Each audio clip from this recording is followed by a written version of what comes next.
Hey, good morning, everyone. How's it going today? It's Coach Alvarez here, back at you with another episode. Coffee with Coach, bringing those mental vitamins to you, trying to help you get your mind right. See if you woke up on the right side of the bed this morning, and if you didn't, these videos and talks are supposed to help, kind of help put your mind in the right place so you can attack that day like you know you should and in the way you know you can. So, again, I was on a little Jocko trip for a little bit, still am. But been kind of listening to these David Goggins videos like I always do, and just these little stories he tells really resonate with me a lot. I can relate to a lot of the things that he's done or that he's referring to, and then some of the stuff I cannot, because I'm not running 8 miles or I'm not doing one-day runs and all this other crazy stuff that he's done, and you know, he's got pull-up records and all kind of other stuff. But there's a lot of stuff out there that I definitely can relate to, as far as the way he talks to himself and the way his mindset is, so on and so forth. So the one I want to share with you today is he's telling a story to someone in London. All right, so he just lands in London, and he's talking about he's got to get his run in, and there was really nowhere for him to run where he was at in London. He says, like, I really didn't know the area. I didn't know really where I was at. And he said, so he's asking, like, you know, where he could run at, I guess. And so I guess whoever he was talking to told him he could run around this block or something that was like about a mile or whatever. And he says, I really don't want to do that. So I guess he goes to the weight room, and he finds this elliptical machine, but it's not a regular, typical elliptical machine where it's got the arms and it kind of helps, helps you move. It's one of those ones where it's kind of powered by the way you move. So, you know, it's one of those, it's a lot harder elliptical machine to use. So anyways, he's like a couple minutes in, he's like, man, this sucks. This really sucks. This is not what I thought it was going to be.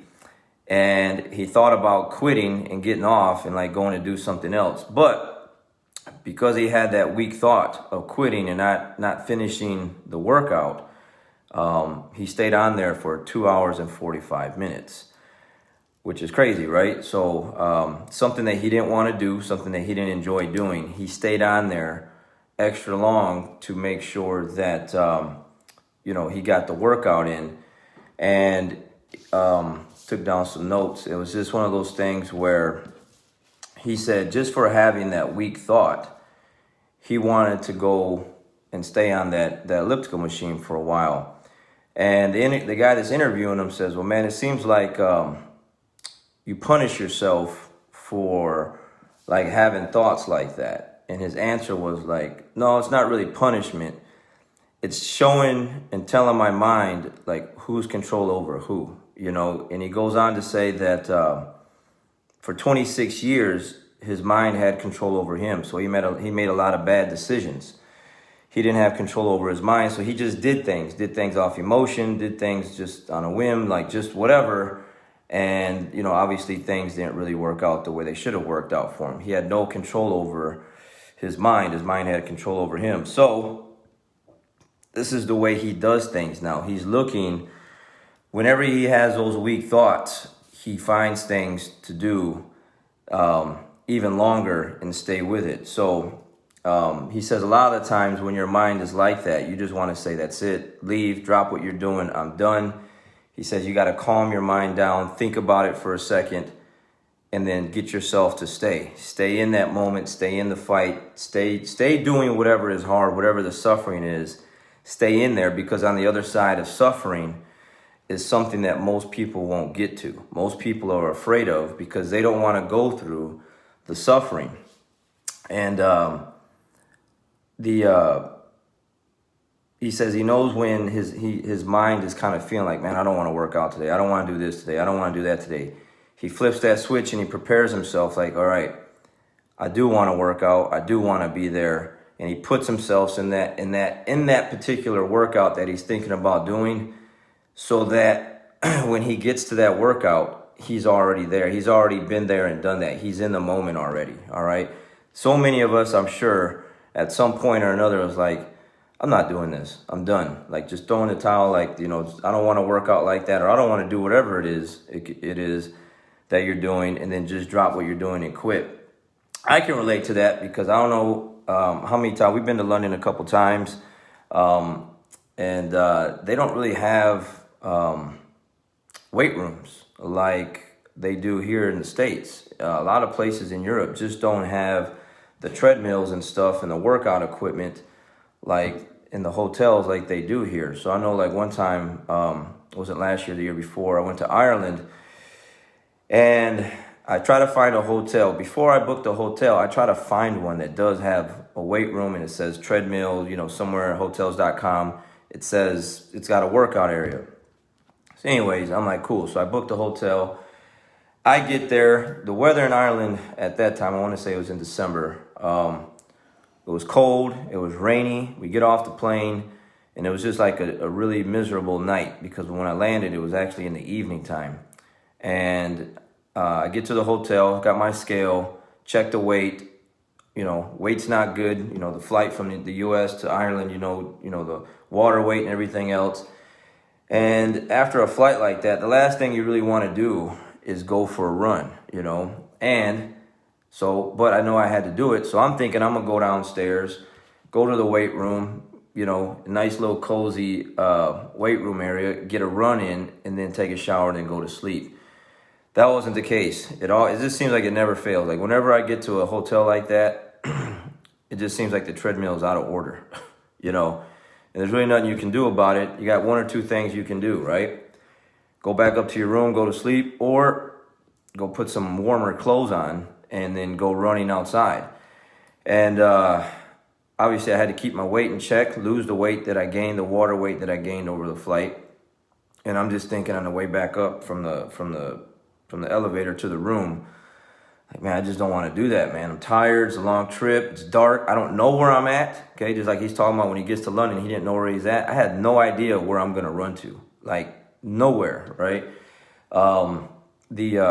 Anyways, put the clothes on. I was like, I got to get the job done. I'm not gonna fly all the way over here and not make weight. You know, that's just not gonna happen. Of all my years of competing since 2002.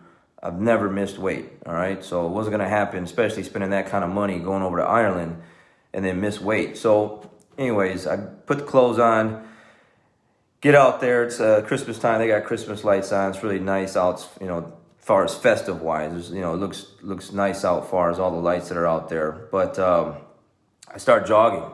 Have no idea where I'm going. And I find this river, and I forgot the name of the river, but it's the famous river in Ireland. But I start jogging. The first few minutes of that sucked, right? Wind in my face. It's cold. I'm getting wet. It's raining. It's raining outside. And once I got going, all of that just started going away. I started looking at all the things around me. You know, like, I'm like, man, that looks really cool. Like, this is just a place, but it's at nighttime. But everything is lit up. You know, they got like different color, like Christmas lights, so to speak, like just all over the place, you know. And so all the buildings are lit up. They're all colorful. There's trees everywhere. And after a while, I just forget about the discomfort of the rain and the cold and everything else. And I'm just kind of just enjoying the view.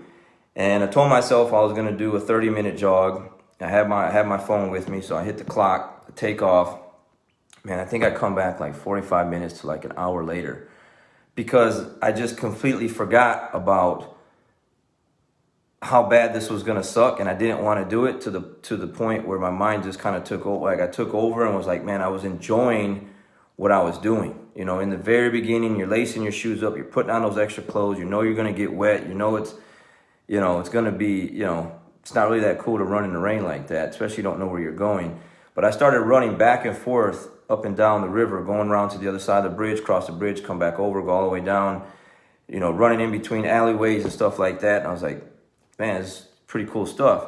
Before I knew it, man, I had like 45-minute run to like an hour run in, came back, and I felt better. I felt a lot better about myself. I know that if I just would have been like, yeah, I'll probably wait till the morning, Maybe see if it's not going to rain. But when I checked the forecast on my phone, at least, iPhone's not really 100% reliable, but it was rain the whole time I was going to be there. So it was going to suck anyways. But I could have took the other path and been like, no, I'm just going to just wait it out till the morning.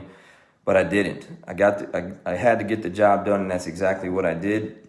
And you got to do things like that. You got to put yourself in a position to where you take control over your mind, and your mind doesn't take control over you, because everyone knows that at some point or another, when things look hard or seem hard, you know that they're going to be tough and the conditions aren't going to be favorable, you can be like, man, I'm not doing that. I'll just wait. And you can't do that. You said you're going to do it. You got to get the job done. Regardless of the circumstances and what the weather is and everything else. And I have numerous stories like that, man. Like, Danielle and I have been all over the world. We've most of the time, wherever we go, like I said, treadmill's not working, or they have no treadmill. So most of the time we're running outside. We have no idea where we're going, and we're just jogging until we just find our way back, or whatever the case may be, And but some people aren't used to that. I'll give you a quick story of the time. I'm not gonna say names, but there was a time where we went to go compete. I forgot what tournament it was, but we had another person with us.